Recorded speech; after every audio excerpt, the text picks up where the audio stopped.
Selamat datang kembali di sesi telaah mendalam kita.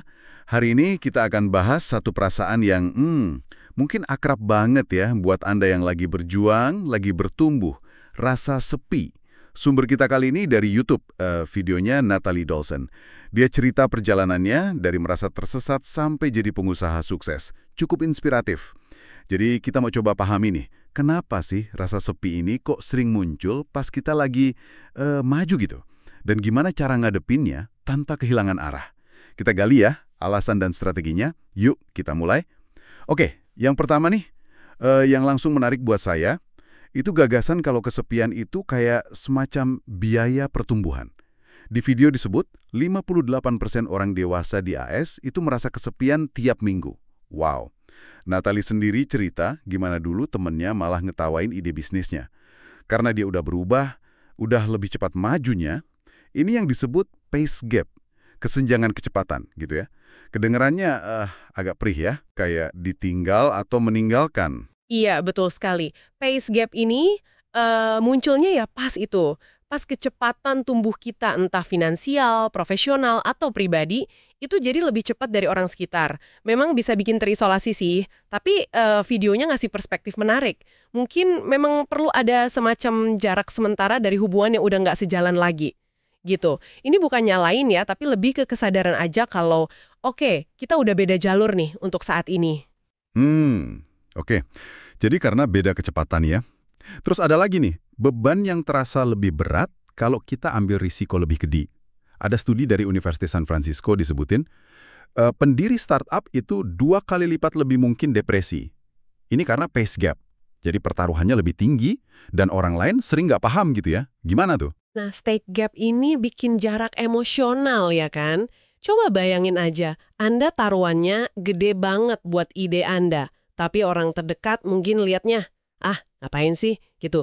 Karena mereka nggak ngerasain pertaruhan yang sama, tekanannya jadi wah, sendirian banget rasanya.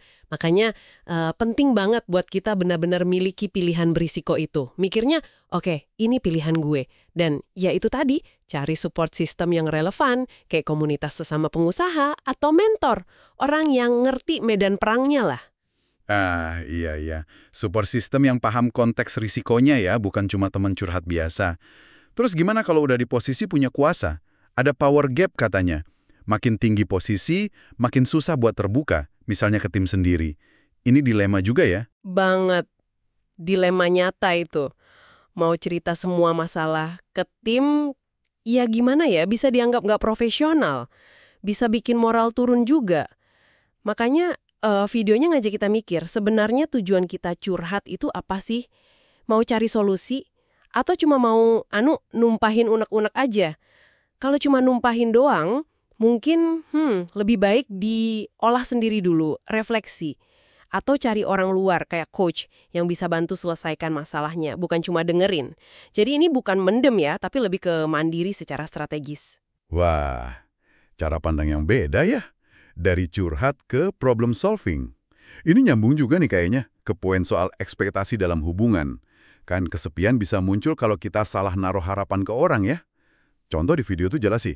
Nenek buat nyaman, teman buat seneng-seneng, tim buat akuntabilitas. Gitu kan? Tepat sekali. Kuncinya di situ. Kenali peran tiap orang di hidup kita.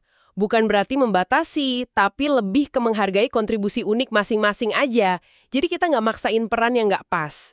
Nah, dengan gitu, potensi kecewa karena ekspektasi nggak terpenuhi jadi kecil. Oke, jadi lebih ke jelasan peran ya. Nah, ini nih, ada pertanyaan yang lumayan nyelekit di videonya. Pilih mana? Sepi tapi sukses, atau sepi tapi gagal karena nggak berani mencoba? Natalie kan cerita dia milih yang pertama. Kerja keras sendirian, tapi akhirnya bangga sama hasilnya.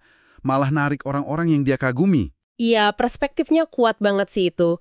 Kalau kita lihat gambaran besarnya, ini bedanya antara kesepian yang kita pilih dengan sadar demi tujuan, loneliness with purpose, sama kesepian karena nyesel nggak ngapa-ngapain, loneliness with regret. Yang pertama itu rasanya lebih memberdayakan ya.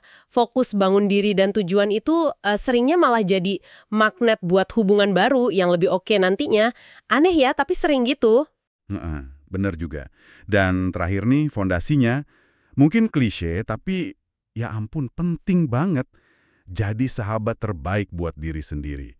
Gimana kita ngomong sama diri sendiri pas lagi susah. Di video itu ada momen emosional pas sekelompok perempuan sadar betapa kasarnya mereka ke diri sendiri. Itu, wah. Itu fundamental banget, banget. Bangun self-trust, hubungan sehat sama diri sendiri.